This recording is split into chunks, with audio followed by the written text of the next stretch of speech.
नमस्कार, मैं संतोष सिंह और हम बात कर रहे हैं करबला बना देंगे।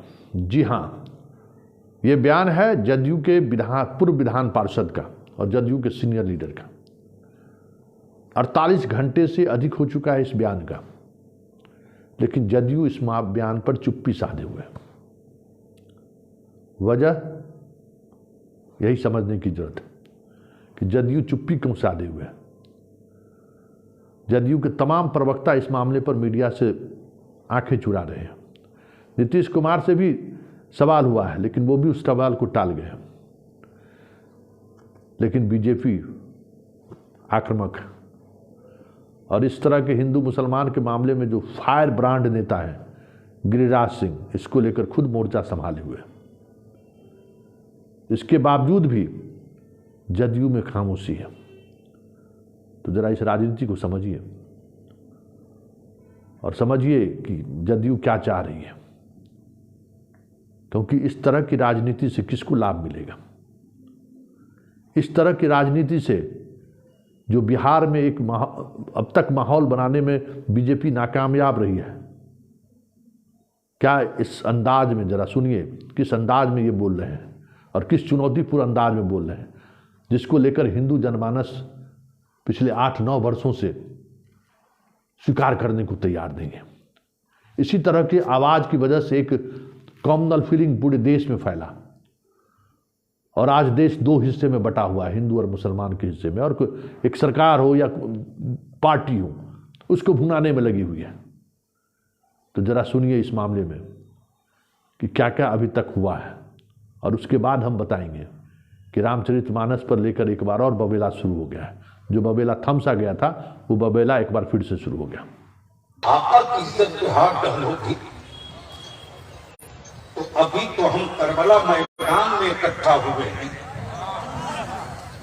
उनकी इज्जत के लिए हम शहरों को भी करबला बना देंगे। किसी शहर को कोई करबला बना दे, ये हम लोगों के रहते हुए, भाजपाइयों के रहते हुए संभव नहीं है। किनके बारे में करें, हम नहीं सुन पा रहे। जो भी राजनीतिक जीवन में लोग हैं, इस तरह की उन्मादी बातों जिससे दूसरे को भावना को ठेस पहुंचे, उससे सिर्फ आप अपना ही नुकसान नहीं कर रहे, अपने नेता का भी नुकसान कर रहे हैं। इस देश के अंदर जो टुकड़े टुकड़े गैंग हैं, वो राजनीतिक दल हिंदुओं को अपमानित करने के लिए रामायण के ऊपर, लेकिन किसी की हिम्मत नहीं हो सकता कि कोई कुरान पर भी कोई। आपने सुना गिरिराज सिंह, सुशील मोदी का ट्वीट, सम्राट चौधरी, हर तमाम बड़े नेता इसको लेकर आवाज़ बुलंद किए हुए हैं। और ये जो गुलाम गौस का जो ये तेवर है, यही इसी तेवर को तो बीजेपी भुनाती रही है और इस मामले में जदयू खामोश है। लेकिन रामचरितमानस में को लेकर अभी भी एग्रेसिव है। जरा देखिए, आज भास्कर में ये खबर छपी है। भास्कर के एडिटोरियल के बगल में जो संपादकीय कॉलम होता है, संपादकीय कॉलम के बगल में जो आर्टिकल छपी होती है, वो आर्टिकल है। अब तो ज़रूरत नहीं है। रामचरितमानस के मामले में बीजेपी ने चुप्पी साध ली। जैसे ही बीजेपी सड़क पर उतरा, समानांतर तौर पर दलित संगठन, पिछड़ा संगठन सड़क पर उतरना शुरू हो गया पूरे बिहार में। और लगा बीजेपी को कि क्रॉस फायर हो जाएगा, तो बीजेपी अपने तमाम फायर ब्रांड नेता को अस्तबल में बुला लिया कि नहीं, इस पर अब कुछ नहीं बोलना है। लेकिन जदयू बोल रही है और अभी भी बोल रही है। पवन वर्मा की ये आर्टिकल आज ही छपी है भास्कर के अखबार में। जरा इस आर्टिकल पर गौर करिए, वो क्या लिख रहे हैं।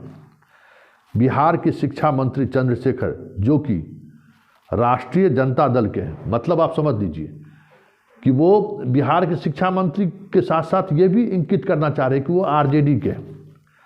हाल ही में जो रामचरितमानस को लेकर जो बयान दिया है, वो बयान बेहद दुर्भाग्यपूर्ण है। और इतना ही नहीं, ऐसे अज्ञान का परिचय वो दे रहे हैं। बहुत सारी बातें अपने इस आर्टिकल में कहा है। मतलब क्या है? करवाला वाले पर चुप्पी और रामचरितमानस पर इतनी आक्रामकता। नीतीश तो कह दीजिएगा, और पवन वर्मा तो अभी राष्ट्रीय स्तर पर बीजेपी के कभी कभी पैरोकार ये भी थे, लेकिन अब इन दिनों जदयू के साथ, अभी हाल ही में मिले हैं वो जदयू से।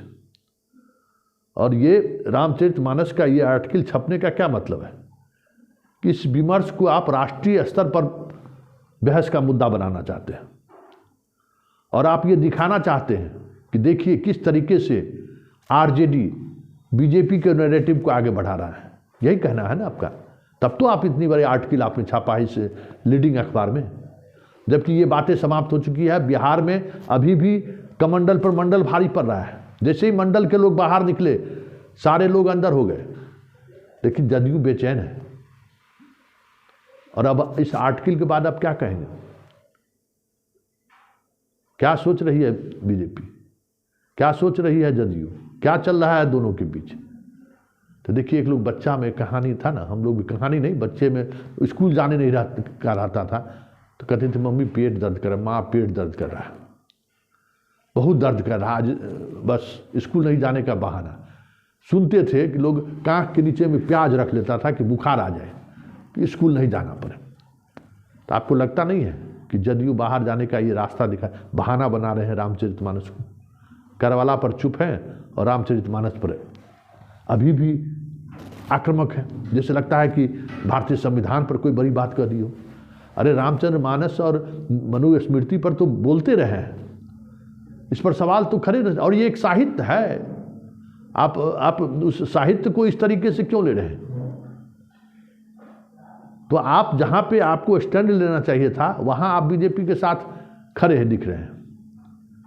करवाला वाला मामले पर आपको स्टैंड लेना चाहिए ना, क्योंकि इससे सांप्रदायिक भावनाएं भड़क रही हैं। जिस अंदाज में बलियाबी ने बोला है उस पर आप खामोश हैं, क्योंकि चलिए बढ़िया लहकने दीजिए, बीजेपी को लाभ मिलता है तो मिलने दीजिए। जिससे लाभ मिलना नहीं है बीजेपी को, मंडल और कमंडल आमने सामने हो सकता है, उस पर आप फायर ब्रांड बने हुए। तो यही राजनीति है और इसी राजनीति को समझिए कि इनका मन मिजाज कैसे बदल रहा है और किस तरीके से ये एक रास्ता ढूंढ रहे हैं महागठबंधन से बाहर निकलने का।